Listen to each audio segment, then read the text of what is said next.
C4ISRnet recently held a live virtual discussion about the Army Position, Navigation, and Timing System.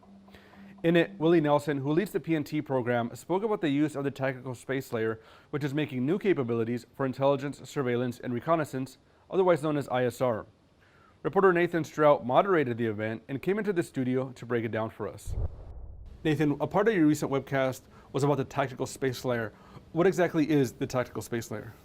Yeah, we had Willie Nelson on, who is the director of the AP&T and Space Cross-Functional Team for the Army, on to talk about the Tactical Space Layer, which is essentially taking satellites to deliver emerging space capabilities to the warfighter. In practicality, what that means is taking satellite imagery from either commercial or government sources, using artificial intelligence to bring out targeting information from that imagery, and then delivering that targeting information to fire systems. So what that essentially allows the Army to do is fire upon perceived threats that are further away than they could before. Is it essentially like having a recon person but in space, essentially real time? Yeah, it's not too far different from that. Basically, the satellites act as a sensor that can see much further than sensors on the ground, and delivering that data back to the warfighter. So they can, instead of firing hundreds of feet, maybe they can shoot hundreds of miles. Another part of the discussion was about a document outlining the future of the Tactical Space Layer. Tell me a little bit about that.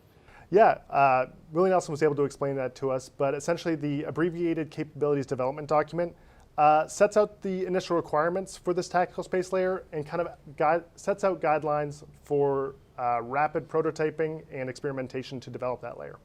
All right, let's hear a little bit from Mr. Nelson himself. So what it does do is it helps guide that experimentation prototyping across the space-based capabilities. It does not suggest that the Army is going to go build a constellation of satellites. I've had that questions many times.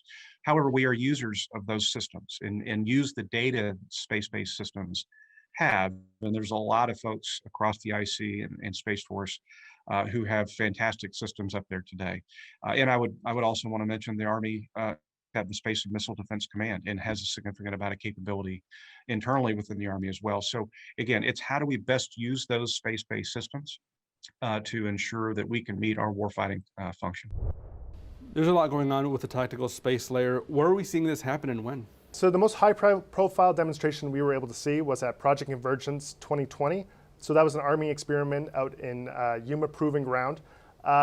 And Willie Nelson's team was able to use commercial satellites to take images of the battlefield, bring those images down to Earth, process them with artificial intelligence to turn them into targeting data, and then use satellites to transport that targeting data hundreds of miles to the virtual battlefield where they were used to fire on perceived threats.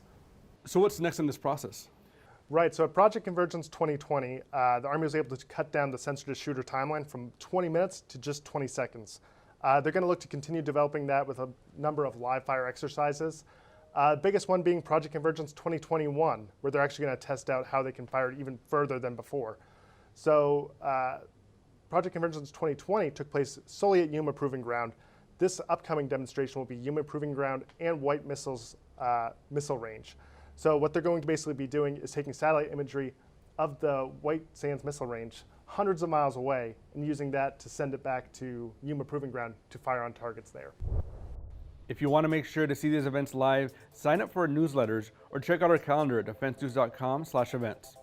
And now for headlines. Anglo-German armored vehicle maker Rheinmetall BAE Systems Land has signed a deal with the British Defence Ministry to upgrade Challenger 2 main battle tanks.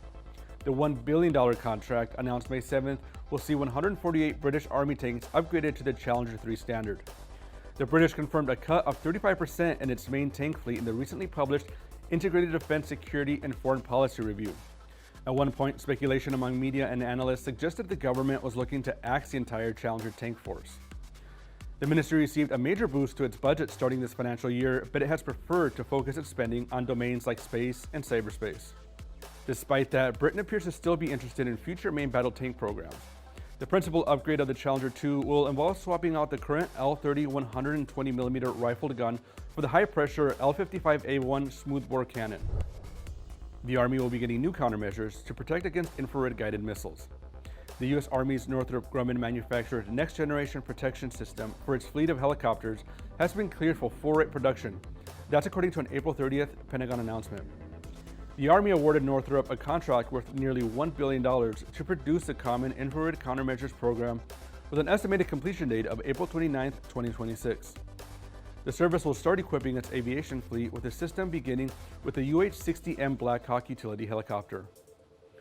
Northrop has already delivered 100 units to the Army. The 1st Air Cavalry Brigade was the very first unit equipped with the technology.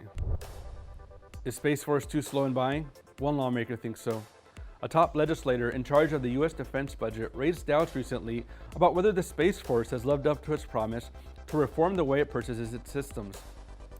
While the nascent service has moved quickly to structure itself into an independent organization, Representative Betty McCollum, who chairs the House Appropriations Subcommittee on Defense, said in a virtual hearing that she was disappointed in how little the Space Force has done to improve space acquisitions so far. She added that while Space Force has made significant progress in standing up its units, space acquisitions programs have been, quote, delivered late, over budget, and sometimes billions of dollars over budget. And that's it in the defense world. If you want to read more of these stories, head to defensenews.com. Coming up, we'll have some information on Marine training as well as military headlines.